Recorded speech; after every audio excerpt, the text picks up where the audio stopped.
না। এজন্য রাগকে নিয়ন্ত্রণ করতে রাজি আছেন তো?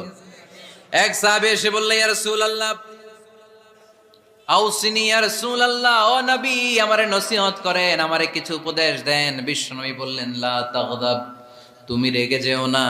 সাহাবী বললেন, আরেকটা উপদেশ দেন। বিশ্বনবী বললেন, লা তাগদাব, রেগে যেও না।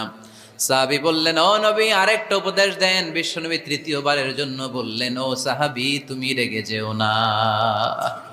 লা তাগদাব, রেগে যেও না, কারণ রেগে গেলেন তো হেরে গেলেন।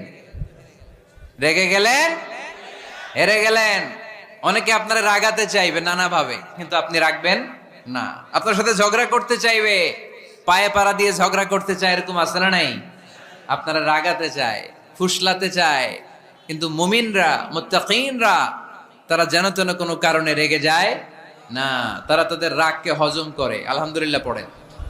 আল্লাহ রাসূল সাল্লাল্লাহু আলাইহি ওয়াসাল্লাম কখনো রাখতেন